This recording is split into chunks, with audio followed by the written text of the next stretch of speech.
Well, good afternoon, everyone. My name is Jane Bice DeSessa, and I am the moderator for this session, which is entitled Diversity, Inclusion, and Community Connection, Leading an Organization with Diversity, Equity, and Inclusion. Across our nation, the pandemic and the Black Lives Matter movements has had and created many different types of situations that have required us to make some tough decisions as local government administrators.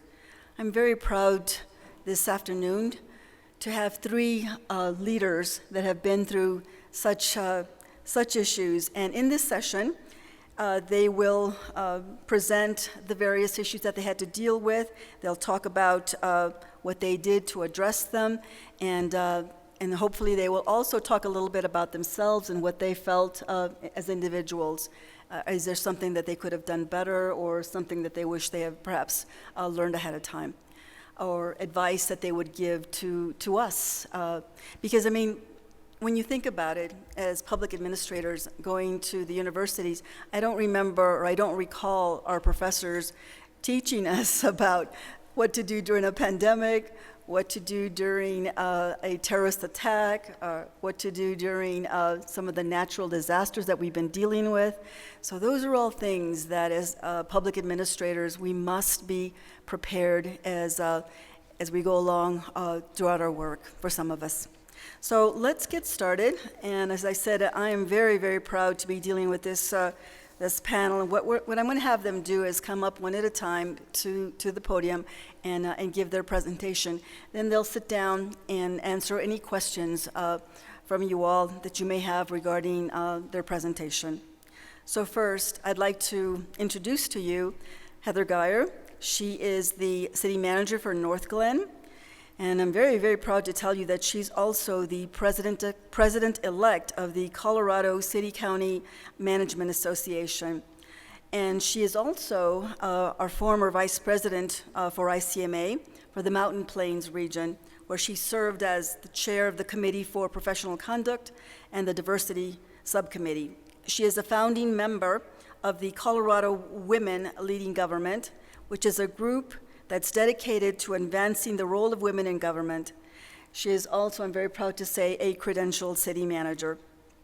She has a Bachelor of Arts degree from the University of Denver in Political Science and Public Policy, and a Master's of Arts degree in Political Science from CU Denver New Directions program. With that, please welcome Heather Geyer. Thank you, Heather. Thank you very much for inviting me to be part of this panel this afternoon. It's really fun and an honor to be back in my hometown. I grew up in the city of Aurora, further east, which is now, I think, considered more so central Aurora than when I was young. But it was fun to drive the Colfax corridor coming into this area.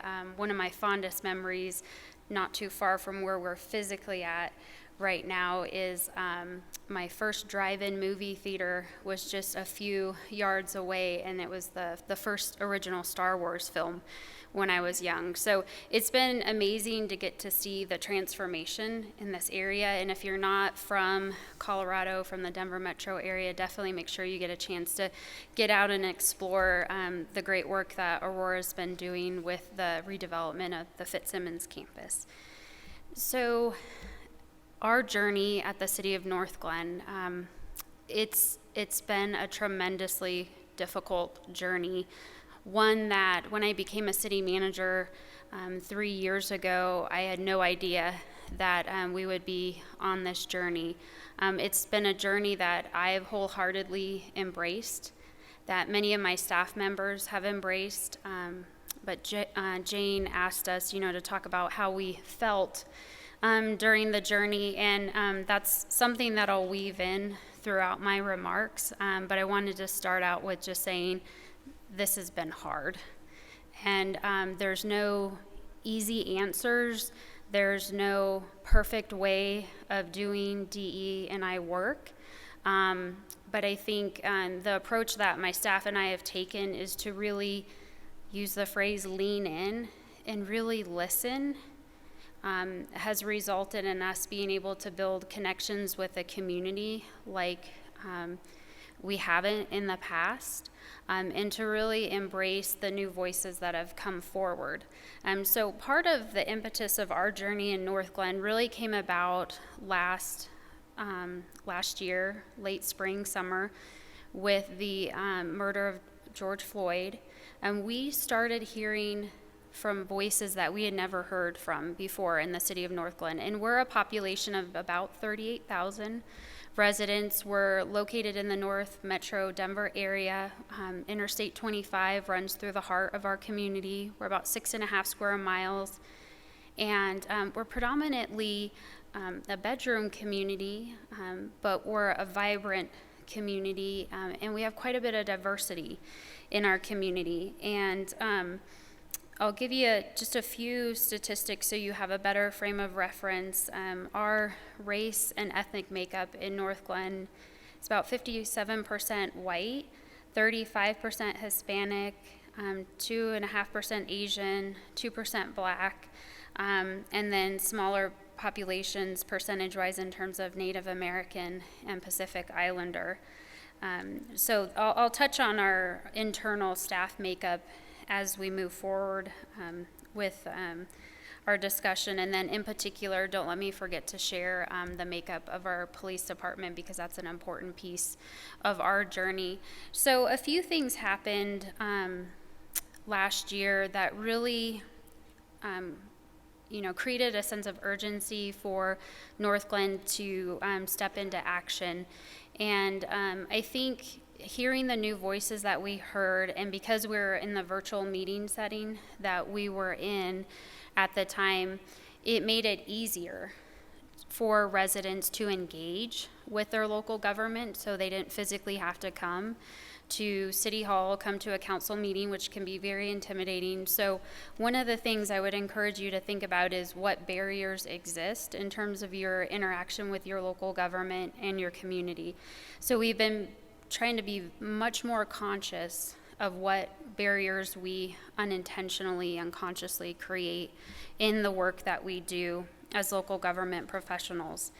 So we heard voices who were demanding change in our police department, and from a perspective that really brought attention to us on the staff level and to our elected officials, that number one, we need to better educate our community in terms of what are our policies. So we started getting questions about, do you have body cameras?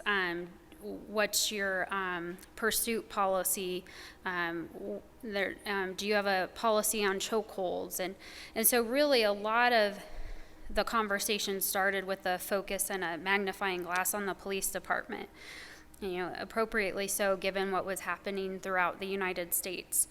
And so fortunately, we were already in the midst of what we called a 360 departmental assessment with Barry Dunn and Associates, doing an inside-out, top-down look at our police department. And the impetus for that was about a year into my role as city manager. We were involved in a lawsuit that resulted from an excessive use of force incident in December of 2017, prior to my time, where a young man was killed by police officers and a young woman was paralyzed. She's a quadriplegic.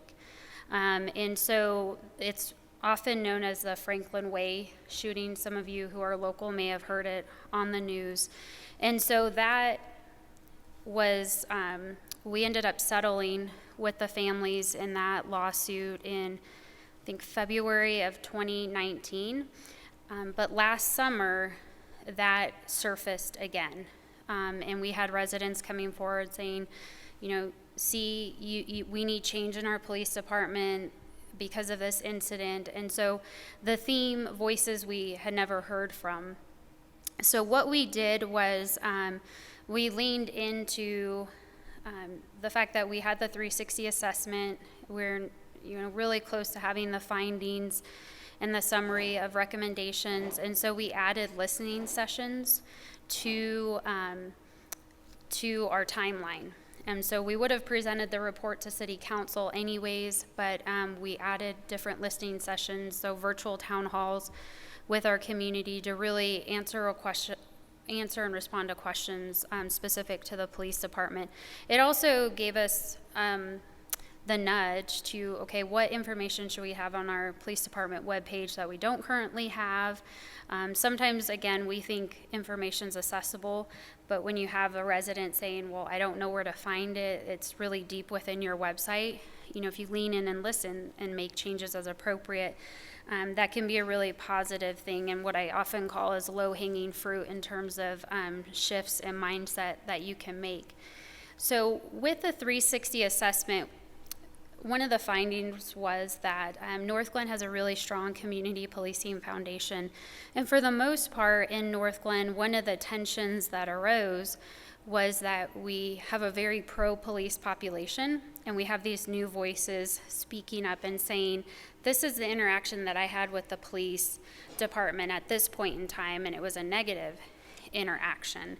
And so you had that tension. I had that tension amongst my city council, where I had division by some council members who were like, we need to change the way we're operating, and then council members saying, this incident with George Floyd happened out of state, not our department, this isn't how we do things, we're fine. So we used it as an opportunity, the 360 assessment. One of the recommendations was to look at co-community production policing, and it's a concept that's not widely known. Obama had it in his 21st Century Policing report, President Obama, years ago, and because our consultant from Barry Dunn recognized the strength that we had with community policing, he described it to us as, if you go to this next level, it's really taking community policing, it's like on steroids. So co-production community policing is community policing on steroids. So what we decided to do, because we had started at that point to get demands and calls for an oversight board of some sort, we took a very holistic approach, and this is where I worked collaboratively with our city attorney to really evaluate what other models for oversight existed, and we looked at the monitor or auditor model that's out there, an investigative model, a review model, and a hybrid model. And where we landed is what we call our CCPP board, and that's a hybrid model. So it's not an auditor, it's not an investigative model, it's not the review or the monitor model. It's a unique model that we built to be a reflection of what we felt our community needed as a result of the input that we're hearing. So we stood up this new board, and this board consists of 13 individuals from the community. There are individuals representing each of the four wards. So we have 4 wards and 2 representatives from each. And then 2 resident at-large members, a youth at-large member, 3 community safety members. So part of what we did that was really unique was saying, okay, if this is going to be a bridge, if we're going to better collaborate and give voice to residents and build partnerships in policing, we need to have representatives from our public safety community. So from the police department, FOP, one of our lieutenants serves on the board, and then a representative from North Metro Fire District, our fire service provider. And then we have 3 individuals from the community. So we have an individual that represents SEL Health, which is has a local emergency urgent care center in North Glen. We received 53 applications for this board, and this is significant. Again, going back to North Glen kind of being known as a sleepy suburban community in the North Metro area, having 53 applicants interested in this board was huge for us. And we really created this collaborative interview process where the council members and the mayor were involved at different points, but definitely a record in terms of interest from residents. Part of why that happened was not only by word of mouth and really promoting the opportunity, but also we decided to mail postcards to all of our households. So that's something we hadn't done before, but we were hearing that people didn't know about different opportunities. So that's one of the shifts we've made throughout this journey is just marketing our opportunities differently to households. So this board is up and running. They're doing well. They meet on a monthly basis, and the board staff liaison is Rupa Venkatesh. She's our assistant to the city manager. Some of you may have met Rupa. She's an amazing asset to our organization. They're going through the process of really identifying their work plan right now. They've gone through quite a bit of intensive training with the police department to get up to speed on the work of police officers. They've also independently, several of them have done ride-alongs with our police officers, sergeants, which really helps give them a different perspective. We had the chair of the CCPP recently come to a award meeting a couple Saturdays ago, and she spoke to community members, and hearing CCPP through her eyes and how she described her passion for what she is doing gave me goosebumps. And I think that really is the essence of that ultimate community collaboration that we've created through this unique hybrid CCPP board. There's a lot of other pieces that we've been able to put in place specific to the police department. They're reviewing a pursuit policy. We meet on a monthly basis to really get a sense of, okay, can we, take this thing, whatever that thing is, whether it's a policy or information to CCPP. The chief and myself, we're strategically and intentionally not involved on the CCPP board. That was done intentionally in order to not have issues and conflict of interest with the way we're structured. So we're a council manager form of government in North Glen, and because I oversee the city as a whole, the chief, then we definitely needed to make sure we're keeping that separation. I got the 5-minute mark, so I'm going to kind of speed through diversity board. So the other board that we created last year and stood up before CCPP was the diversity, inclusivity, and social equity board. The city council in the year prior had decided to put together a task force, and rather than go through the task force process, we just went ahead and said, council, as a result of everything that's happening, we think you should stand up a dedicated board. So that board got stood up first, has 11 members, also record interest in that board, and let me just find that. We had 46 applications for that board. They most recently held the first Pride event in Adams County in June. It was held in North Glen at E.B. Raines Park. Over a 300-person turnout to that event, and they've done some other amazing things.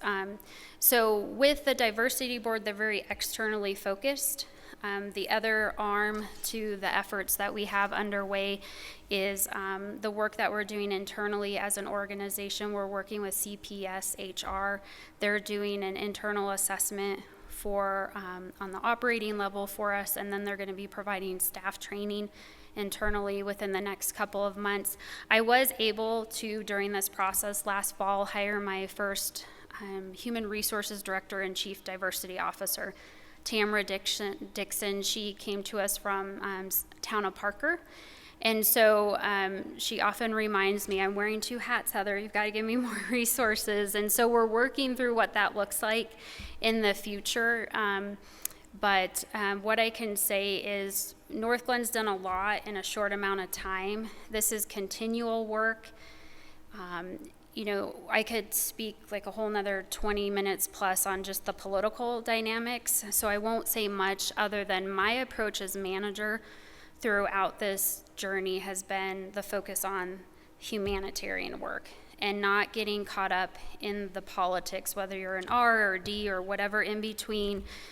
This is about doing the right thing for your people, for your community, and not shying away from difficult conversations. I mean, there have been some tear-filled conversations behind closed doors. There have been moments where, my chief was getting really close, pulling him back, don't quit, don't, in the midst of all the criticism, don't throw in the towel.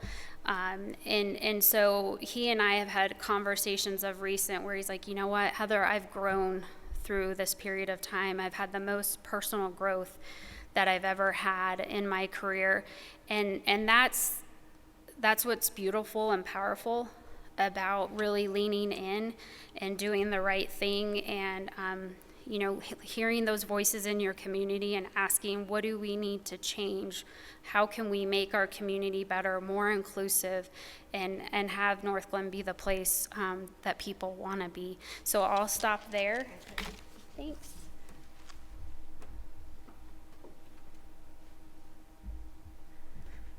Oh, that's a tough issue, Heather. I don't know how any of us could have done any better given the circumstances. But thank you for that great presentation. I have a lot of questions to ask her. Please, this is an opportune time. These are city administrators that have actually been through something like this, and now is the time that we can learn from them. So please ask lots of questions. And I understand that we may also have some folks that are watching out there on the internet. So if you have any questions, please place them on the chat, and we will make sure that we address them as well. Thank you. Okay, so our next candidate is Roberto Venegas, and he is currently the Deputy City Manager for the City of Aurora, Colorado.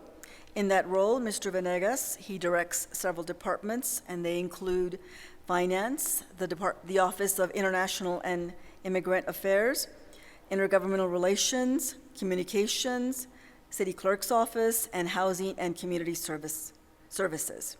Previously, he served as a political advisor and city council liaison for the former Denver Mayor John Hickenlooper.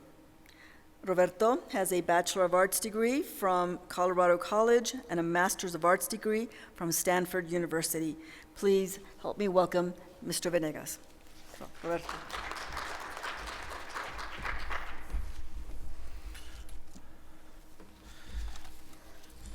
Thank you for the opportunity to speak to the group. When she mentioned candidate, I leaned over to Heather. I said, that's never going to happen.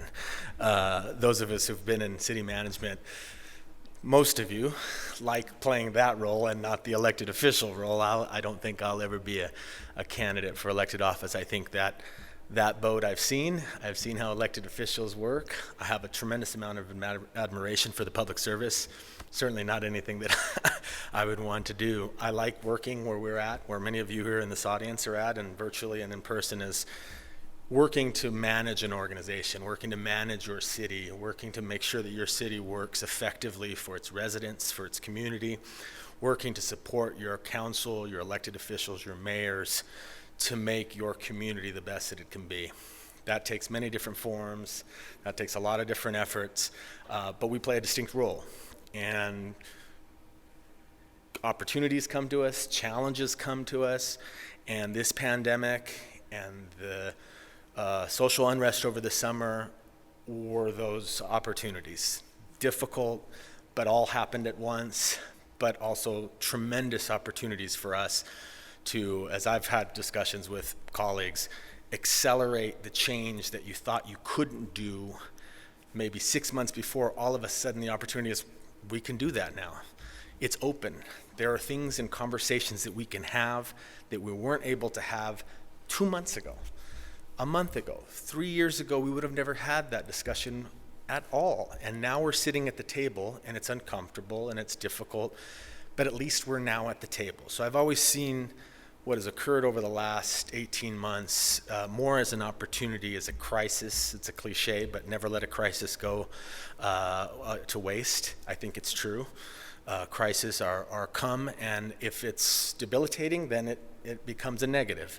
If it's one where you can use that crisis to shape your organization, then I think it's of tremendous value. So I just want to start with saying I started in Aurora in 2012. we had our shootings in the summer of 2012 at a movie theater just down the road here. So I bring that up to mention again that I was thrown into that environment, and Janice Napper, my colleague, was there as well. We had no playbook. We were part of a group that we never wanted to be a part of. I still have a tremendous amount of regret of what occurred that year and how we dealt with it and the things that you have to see and the conversations you have to have. It's awful. But at the same time, I think what it allowed us as an organization to do is to think about how you bring community together. How do you bring your city, your organization, your employee base, your residents to rally around an issue? Even if there were many during that issue that were very upset about gun control, or they were upset about the reaction or the politics, it was still an opportunity to bring folks together. So I couch my remarks in that was really where I learned, unfortunately, some crisis management, the good, the bad, the ugly of what you see when you have that kind of notoriety. Come full circle to today, I don't need to tell anybody here that Elijah McClain suffered his death here in Aurora, unfortunately, and at the hands of the police department, and we are back at that same place. And George Floyd was the impetus for a lot of social unrest around the community, but we had our own issue here in Aurora.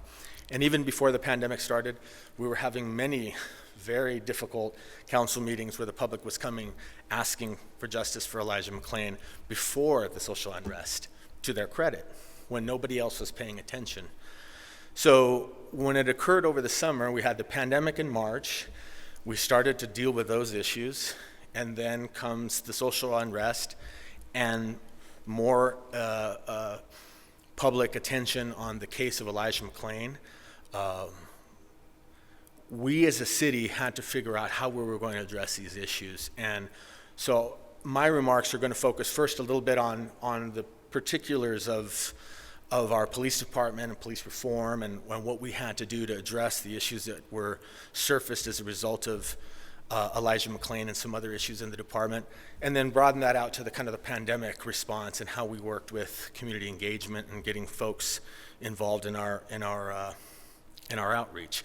So with the police department, I will not get into the particulars of the case. I think everybody knows the particulars, but we felt like we needed to have a response that at the very beginning had to be about transparency. We had to provide a review that was not us looking at our own department, but outside folks looking at what we did in the incident and the patterns and practices in the police department. So our city manager initiated 2 independent reviews, one on the incident from a group led by Jonathan Smith, who is out of Washington, D.C., and a few other colleagues, a retired police chief in Tucson, Arizona, and a medical professional. And that team looked at the incident with Elijah McClain and offered their independent review, and was a transparent process to open up exactly how they viewed the incident. It was not comfortable, it was hard to hear, but it was something that had to be there for the community to hear, for all of us to be part of, because whatever you thought of the incident, wherever you landed, Heather mentioned your politics, as a city manager, as a professional in the management area, our job was to understand what was there, which was just to see what needed to be addressed. It wasn't to essentially opine, it was to say, how is our organization working or not working, and how can we get better? So that was the first critical incident that we looked at in a review and had our conversation and several conversations with the city council and the public on it. We also commissioned an independent review with 21CP, a group that a lot of the Obama administration had put together to look at overall patterns and practices in the department. And they have just issued their review. Also, important findings to look at and important for the community, but also in the vein of transparency. We want to have a dialogue with the community about where the police department is at. And then we had a community police task force that was put together with residents of the community to look at, areas of, as Heather discussed, of oversight, reform, what was needed in the police department, and we put that together, a very public group of residents, and they issued their findings as well, and we discussed those and had extensive dialogue with the council and the community on their recommendations. We, at the same time, also created a mobile response team, which those of you who are local may have read in the Denver Post. That just went live actually yesterday. And that is essentially a co-responder program where you have folks who are trained, paramedic and social caseworker, to be able to go to calls rather than the police department for mental health or issues where they may be better equipped to handle that circumstance than the police department. And so we have that activated here, actually in this corridor, right outside our doors, along the Colfax corridor and District 1 for the police department. So we initiated that effort to try to look at better ways to community police, broadly speaking. I think the other discussion that we had was the focus on youth violence prevention and looking at how we can structure non-police department efforts within the organization to focus on prevention of youth violence, prevention and crime prevention strategies with our youth community here in Aurora. And so we embarked on those efforts as well. I think I would just want to underline the fact that transparency has been the arc through all those efforts, trying to have a dialogue with the community to understand that we were making intentional efforts to try to address this issue and acknowledging the improvements that needed to be made and having the difficult conversations that often are not had. So I think the second thing that I wanted to discuss is kind of how we step back from the police focus, but also just organizationally, how did we want to start looking at community engagement and getting more of a dialogue with our residents along a host of issues. So I began the process of reorganizing how we do our housing and community service efforts, and reorganized that department into a new department, which it used to be called Neighborhood Services. Now it's Housing and Community Services, in which we have homelessness outreach, the mobile response team that I mentioned, the youth violence prevention outreach efforts that we have, as well as the communications kind of community engagement and neighborhood liaisons who are really trying to focus more on neighborhood wellness. How are our communities doing? Do they have the resources? Is there equitable distribution of capital construction, projects, playgrounds, and so forth? How are those neighborhoods being evaluated, assessed? Really looking at that neighborhood outreach effort within that department. So we really tried to focus and be intentional and get that department to really look at community engagement and listening to our residents. And also assessing kind of, are we hearing all the voices out there?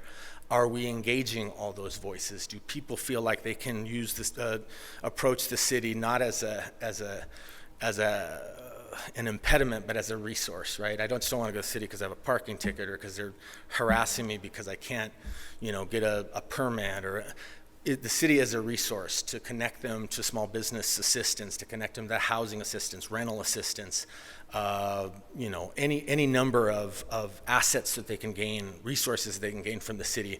Are we situated organizationally to do that work? The answer to that question before the pandemic was no. And I think the pandemic forced us to really refocus, as Heather mentioned, the virtual opportunities, to really get more opportunities for people to engage that they weren't doing before. Prior to getting into local government, just personally, I was in the Bay Area, and I never worked in local government before I came to Colorado. And I don't think I knew who my council person was.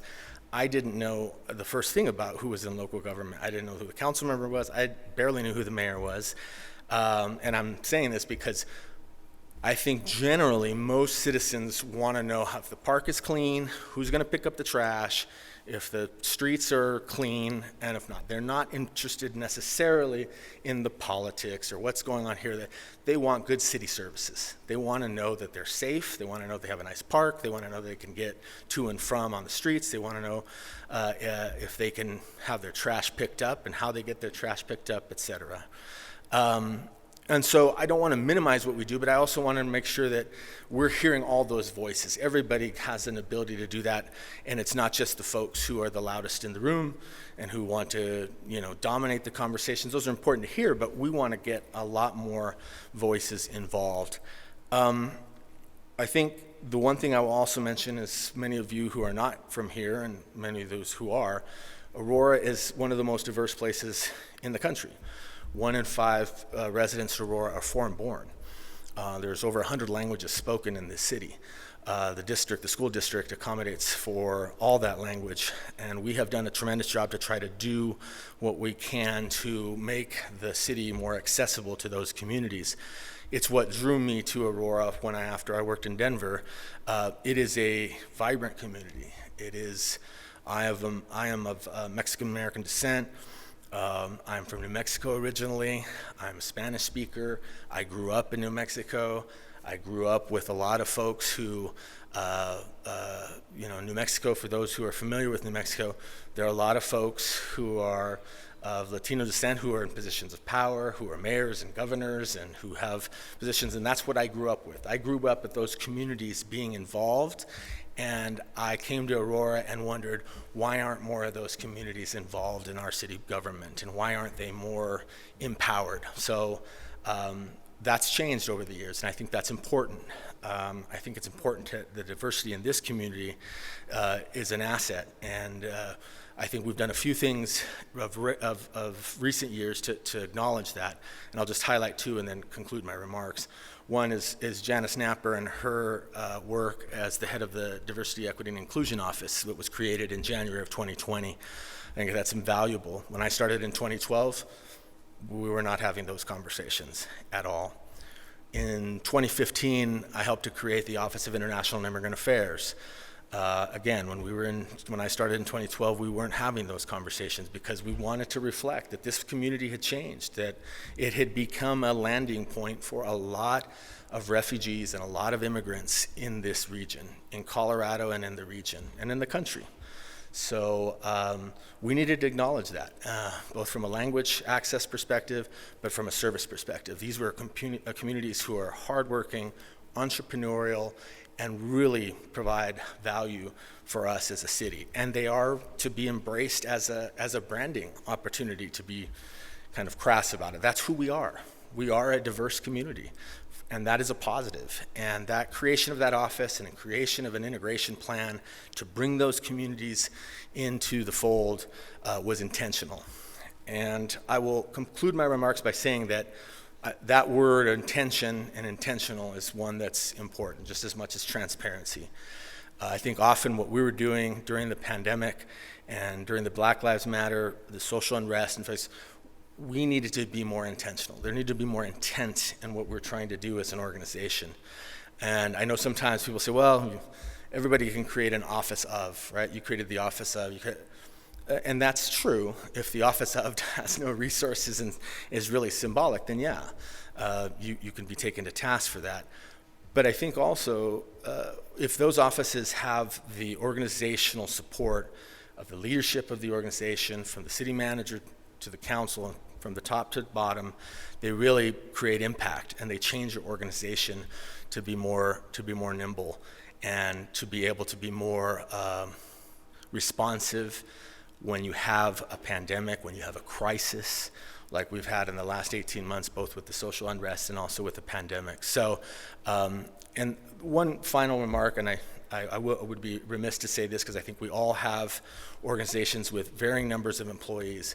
At the core of what we've tried to do is keep also a keen understanding of where our employees are at and how they're feeling, and communicating with them. I can't tell you how many times I've been surprised at how many conversations we've had at leadership levels, and we forget to get that through the organization and get that into the folks who are doing the day-to-day work. They wonder about it, and in the absence of information, they make up their own, and usually not the positive. So communicating is really important. That transparency and pushing that message into your organization, I think, is absolutely critical, and especially in a crisis, especially in a pandemic. Those folks are very unsure of where they're at. Am I going to have a job? What if I get sick? What about my daycare? What about these social unrest in my city, in Aurora? We are in the news all the time. What should I say to my sister, my brother, my father who's asking me, you work for Aurora, right? What's going on in Aurora? They need to hear from the leadership. They need to hear what's going on. You can't just expect them to have an understanding of what it is just because they're watching the news. You, as the leader of those organizations, need to communicate to them what it is that's happening in your organization and why it's happening, even if some of those discussions aren't comfortable and aren't always going to be the rosiest of pictures. So I leave you with that, and I appreciate your time.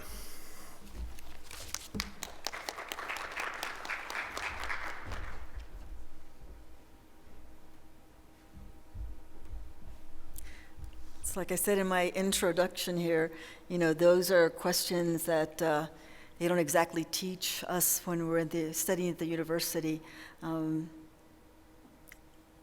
They're tough and they're hard. And I'm so proud, Roberto. I did not know that you were from Mexico. And so it gives me great pride to know all the good work that you're doing. And it's, we don't know a lot of the people that are behind, the news makers, the people that are doing the work. But it gives me great pride to know that someone like you is doing that. So muchas gracias. Thank you. Thank you very much. Okay, lots of questions. So the next person that's going to speak is Matthew Mendisco, and he is currently the town manager for Hayden, Colorado. In his case, he has worked for both the public and private sector, and this includes experience with not just local government, but also governmental consulting, and he's also worked as a private real estate developer as well. So he's gone both sides, the dark side, as I would say. Came back. He has a Bachelor of Arts degree from Fort Lewis College in political science, and he has a master's degree in political science also from the University of Colorado in Denver. So thank you. Please help me welcome Matthew Mendisco.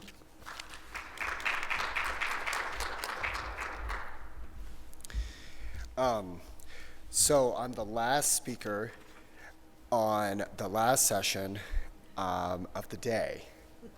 So I'm going to try to make this as lively as I can, knowing that everybody is probably looking at their phones and everything else. So I appreciate your time and hanging around for about 15 more minutes.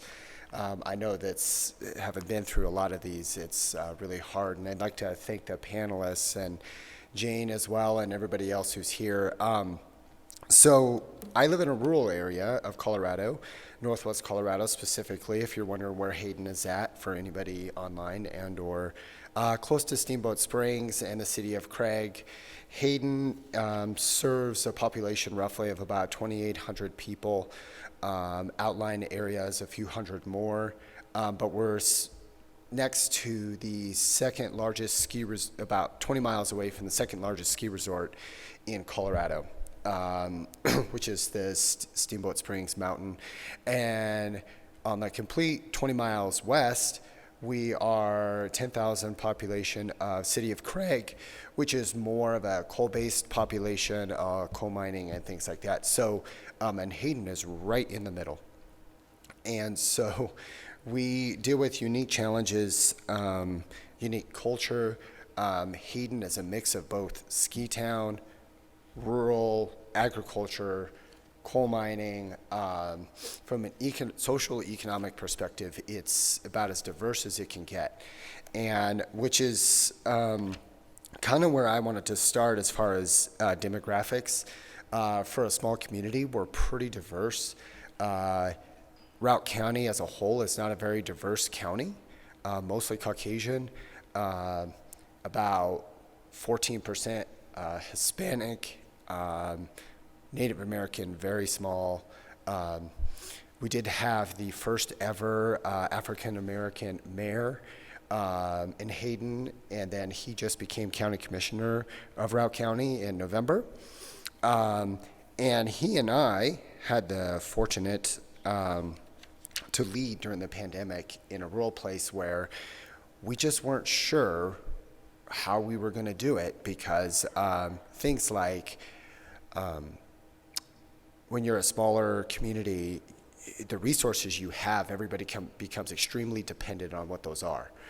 Such as nobody takes into account that when you only have one local grocery store and supply chains run out and there's not as much food, well, how are you going to feed your community? How are they going to get food on a day-to-day basis? And how are they going to get the supplies they need? How are they going to get all of that stuff? And just as a pandemic remark, I think I was the last person to shake Governor Polis's hand before we hit the pandemic. He was in Hayden on March 7th, which was the day right after we had our first COVID case in Summit County. And then he was in Hayden that day. We didn't even know if he was going to come. That day, we were doing a coal transition because that's one of the challenges our community is facing right now. We're having to reimagine, really, as a community, who we are. And stack on top of that, 3 weeks later, telling everybody, oh, by the way, you have to stay in your homes for about a month or so or more, and trying to figure out how you're, with an elderly population, having to sit there with your police chief and go, well, how are we going to emergency crisis think about this to keep them safe, to let them know that they can't leave, with a lot of them living by themselves. Mental health became a huge aspect that we had to work on, and then you start stacking on top of all of these other things. In smaller communities, you don't have a lot of room to mess up because you just don't have as much money. Every dollar you get is accounted for. So you have to, in my consulting role that I took before I took this job, I was managing, $600 million in assets, and the pandemic was harder for me managing a budget of only $12 million. And so I think one of the things that I learned out of the pandemic and Black Lives Matter and everything else was just to lead authentically. Like, don't try to mix words with people. They just see right through it. Just look at them, and if you don't know, just look at them, very vulnerable, and say, I don't have an answer for you. But I'm going to try to get one if you just give me some time. And we had community members showing up. Why can't I come in when you and the mayor are sitting in there? And I need to talk about, I can't find, resources, or I can't, what are you guys going to do? And, the answer was, we don't know yet. We're just trying to figure this out. And I think one of the things that we had to really assess who our community was. We had to understand who they were, and then we were asking our police department to tell people to stay home when they were trained to do other things. Police departments, I think sometimes we don't understand how much, and I think it's amazing work that now we're using first responders and social workers and things like that. We're asking people who are trained to deal with very, very violent situations, to deal with mental health things, and they're just trained differently. And so I think the pandemic and a lot of these other things allowed us to realize who should be doing what and how we should be addressing those things. And then we had to start looking, in the pandemic, by the way, we had started using Zoom in 2018, so we didn't have to get trained. I just told everybody to take their laptops home. We, believe it or not, because we had really crappy phone service through CenturyLink. So I was like, there's got to be a better solution here. And we started using Zoom. And because it was a good connection, it was a good connectivity thing that allowed us to talk to people versus talking to them over the phone. And so we had started using it. And, talk about DEI work. I'm on the subcommittee for the CCCMA DEI committee. I'm the vice chair of that committee. And, doing DEI work in a rural area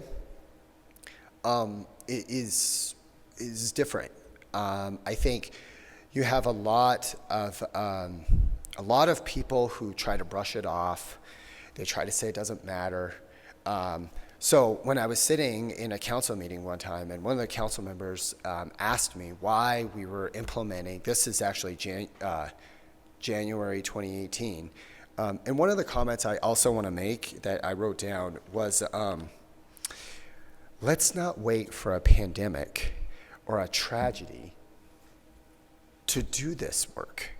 Like, it should be a part of our daily lives every day.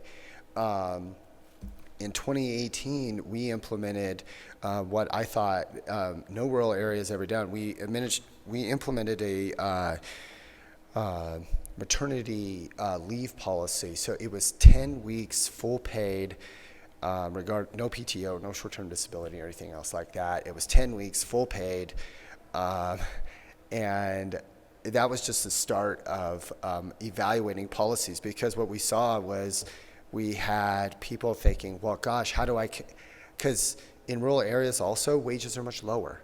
So it's not a matter of, they just can't take the time off. But where should they be? They should be home with their families for that critical period of time.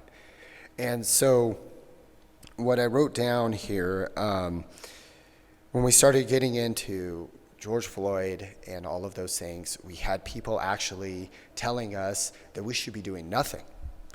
We had a lot of people in the rural areas be like, oh my God, that's just complete, I can't believe this is happening. I can't believe they're protesting or anything else. So one of the people who came up to my office, that town hall's locked, right? It's like banging on my window. And so finally I came out and he said, well, okay, this, and I said, all right, come here. Because he was complaining about a parking ticket. And I said, how much was the ticket? And he's like, well, and I said, okay. I said, it's really going to put you out, right?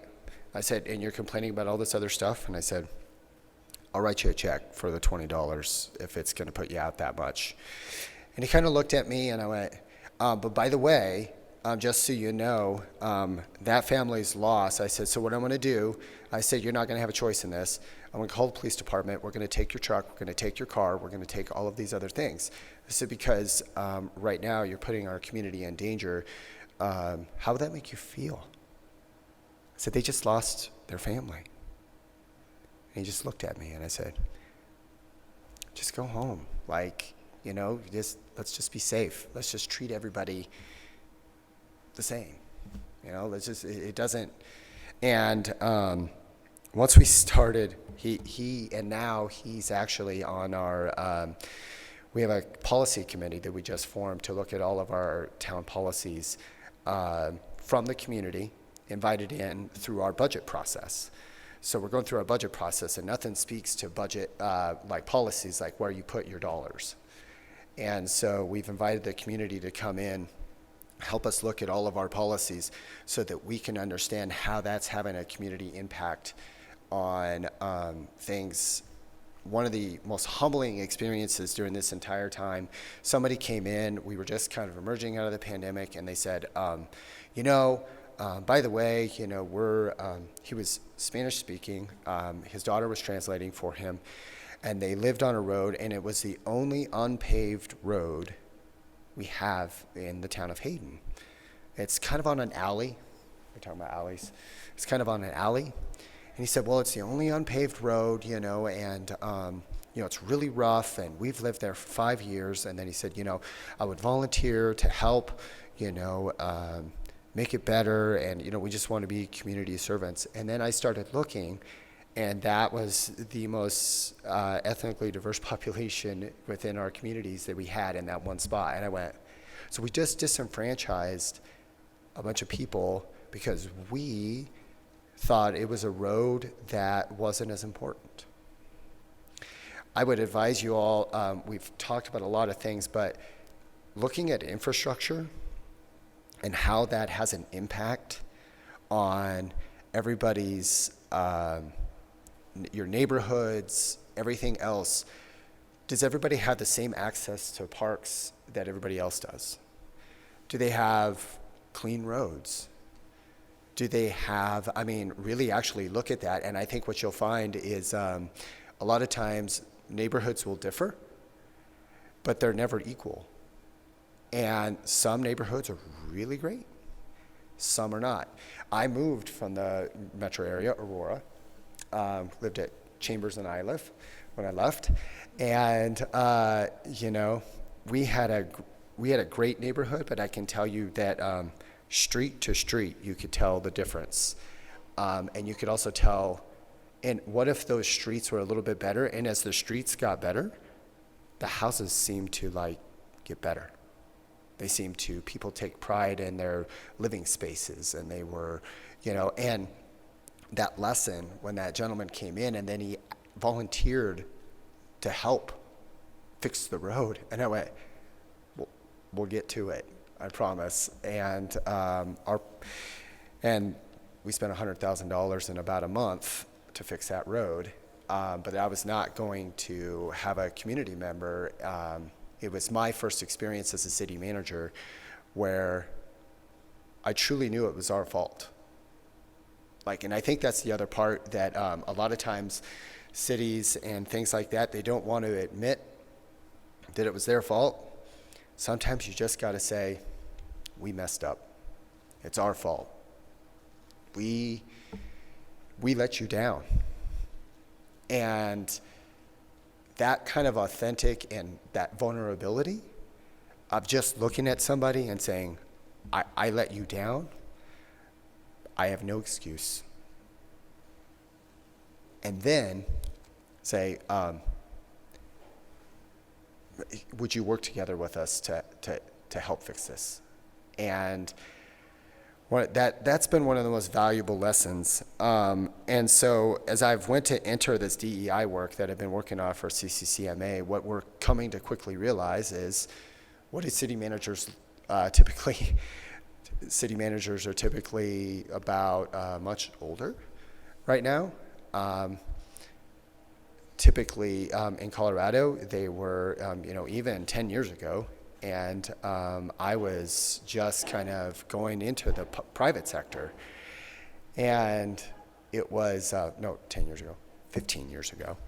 And it's been changing, but one of the things we're realizing is that our DEI work has to start with our youth, engaging at the kindergarten level. Engaging at that level, and we as municipalities and local governments, it's actually our responsibility to work with our school districts and everything else to, especially in rural areas, because school districts in rural areas, especially in Colorado, I can tell you, the resources are thin. So we have to step up and we have to help with that. One of the last things I would also leave you with is when you're communicating, the pandemic all gave us an opportunity to really effectively communicate to residents, a lot of them at the same time. How many, our city council attendance used to be about the same folks that were always coming and they were always there. Once we went to Zoom and we actually streamed our meetings on Facebook, because we realized that more people use Facebook. What's this Zoom thing? But people know what Facebook is. And our attendance now is at an average of about 50 views, still streaming right now. So provide them access to you. As local government, people need access to you. They need somebody to talk to. They need somebody to sometimes to hear what they need to hear. So I wasn't as focused as they were, but in a rural area, it's just different, and you just have to lead a little bit differently. And so, and the last thing is, remember that we're service organizations. That's what we do. We serve people. So just keep that at the heart of what you're doing, and we'll start moving forward. So thank you.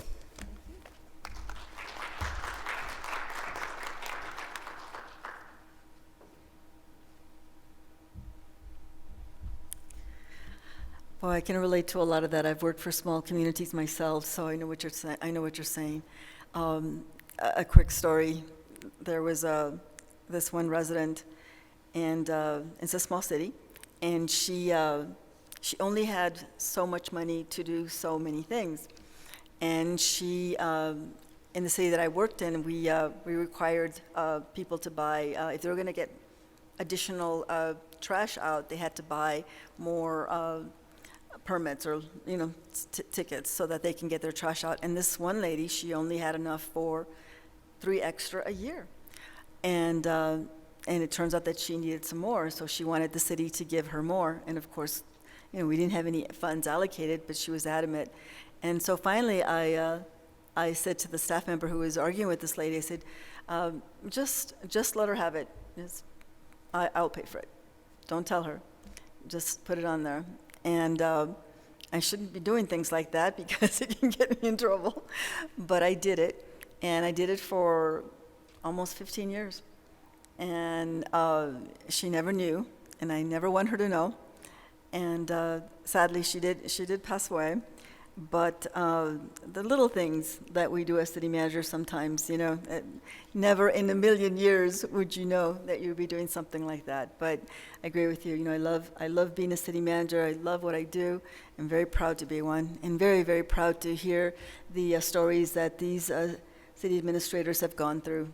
I'm new to the great state of Colorado. I've been here for a little over a year.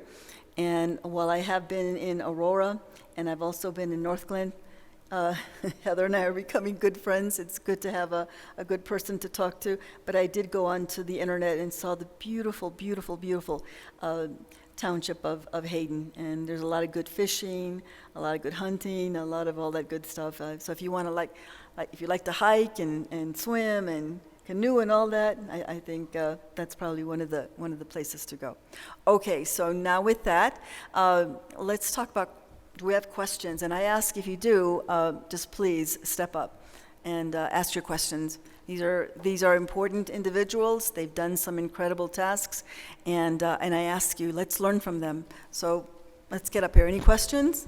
Or as like my mother would say, don't make me go down there. Don't make me ask you. Carlos, you want to come ask a question? Yeah, I do have some questions prepared, but again, Michael, you want to ask a question? No? I have time. Okay, we have very little time, is what he's telling me. Okay, so I do have a few questions, and I guess in going over some of the ones that I've put together, thanks to our panel here.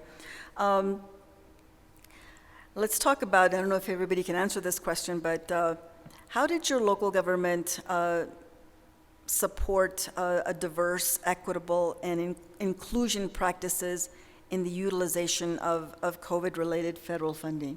You want to talk a little bit about that? Roberto? Sure. I think as many of you in the room had lots of resources provided in CARES funding and now the Rescue Plan funding.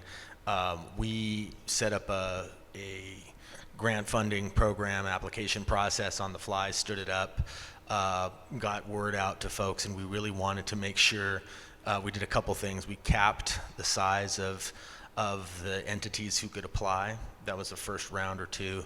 And then we really made a push into the communities through different language and translations of what we were doing. We moved into a lot of the associations along Havana, which is kind of more of the international markets. We really tried to intentionally go into communities that had small businesses. We really were focusing on small businesses, folks who really needed the resources, who were going day to day. They weren't franchises, they weren't the drive-throughs, of course. They really were the critical part of what makes Aurora Aurora. So we, I think, pushed out about $12 million in several rounds. We were doing some analysis of those applications and the data we collected with the intention of using it as we start planning for our rescue plan money. And we're really happy that of those $12 million, 64% of the applicants were either African American, Hispanic, Latino, or Asian or Pacific Islander descent. That's nearly 2/3 of that $12 million of the funds that we issued to small businesses in Aurora as part of Rescue Plan were for those groups. And I think that was part of being intentional about it and really using communication strategies, which are not always, for these communities, they're not, it was a struggle. We really had to help them with the application, do the technical assistance, help them to reach out to them, ask them how they would be easiest, understanding that these are federal funds, we need to have paper trail, we can't just, but there was a lot of restrictions that were kind of thrown off with the rescue plans, thankfully, and we were able to be a little more flexible with it. But I would say, yeah, really looking and focusing on your smaller businesses, really be intentional about the size of the businesses that you're trying to help, and then also really just focusing in on your communication strategies and really getting into those communities and looking to the churches, your faith leaders, your business associations, your ethnic chambers, those folks to really push that word out and help those communities access that dollars. Those are the communities that really should be involved in that and have access to it. As far as the infrastructure and rescue plans, we're really looking at making sure that we're meeting the needs, and as somebody said, I think before, the rescue plan and has a lot of funding that we could really make some game-changing projects, things that we really would not have been able to do, whether that's providing, we talked about emergency shelters and homeless services, land acquisition, doing a lot of different things there to be able to provide some needed infrastructure in communities and areas of our community that have not had that over the last 5, 10 years, 15 years, 20 years. You want to add a little bit to that?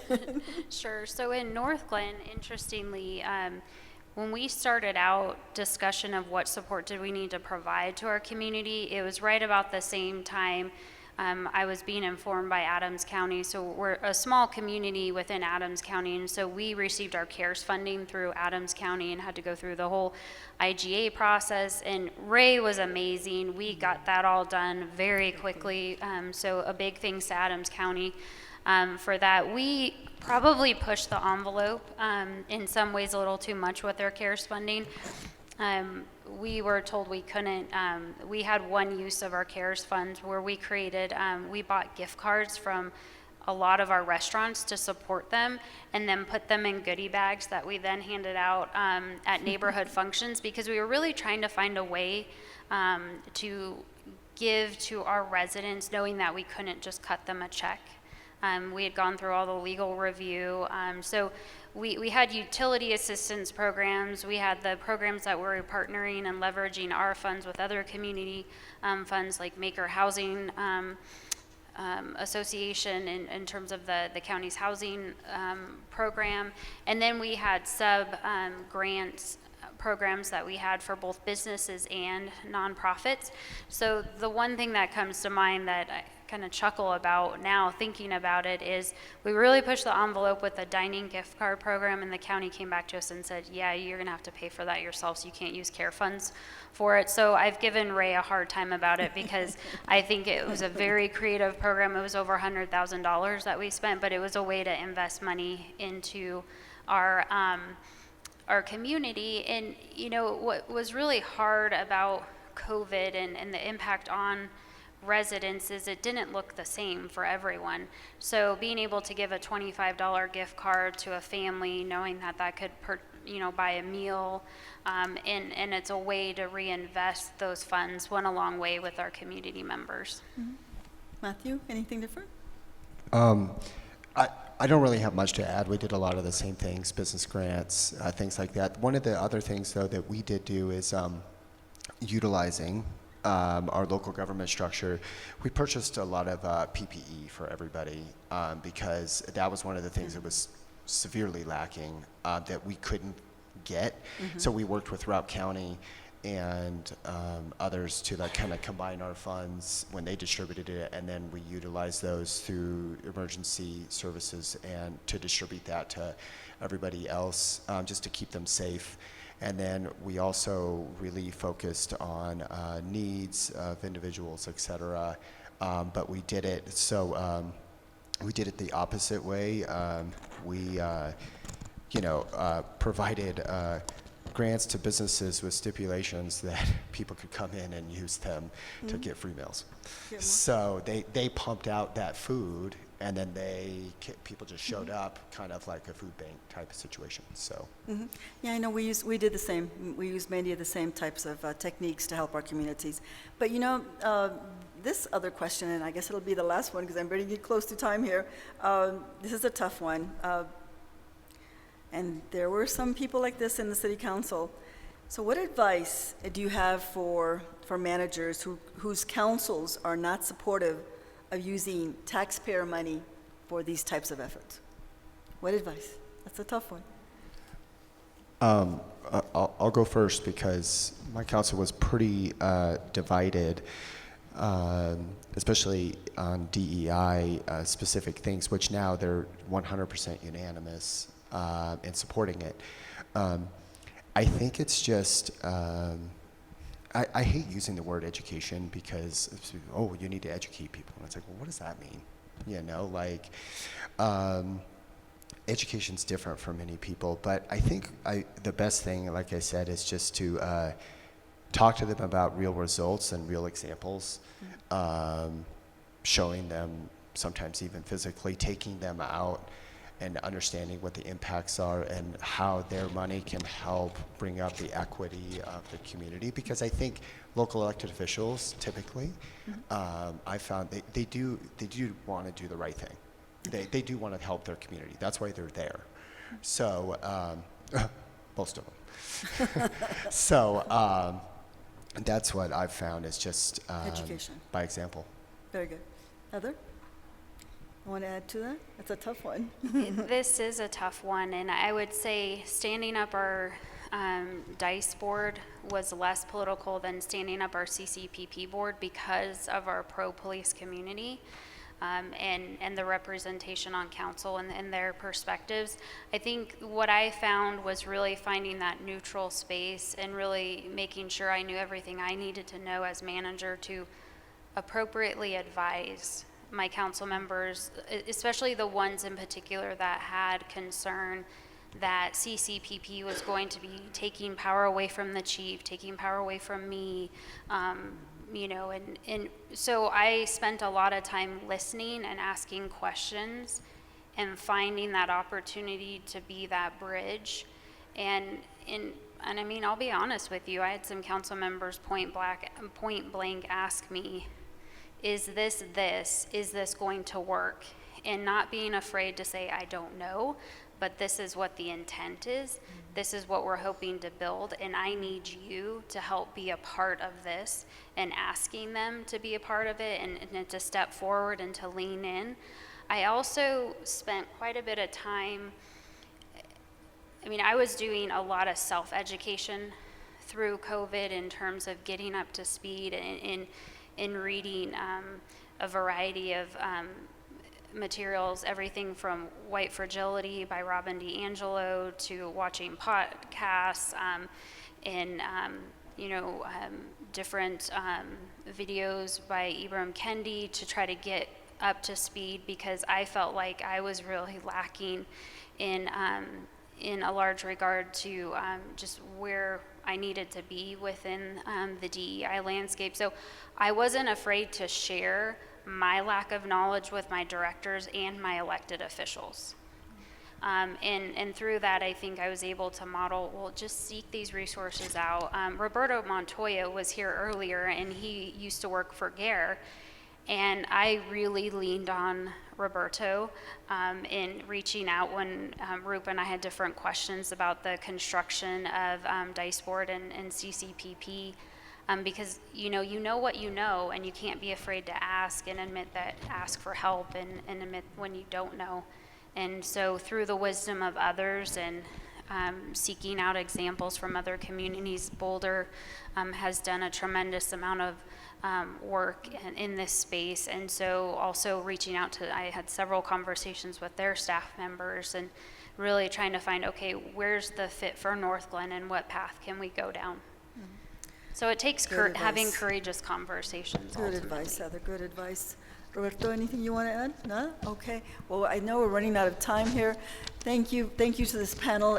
You guys did an amazing job. Please help me and thank them for doing the great job. Thank you. Excellent. Thank you, Heather. Thank you, everyone. We'll see you soon. Thank you.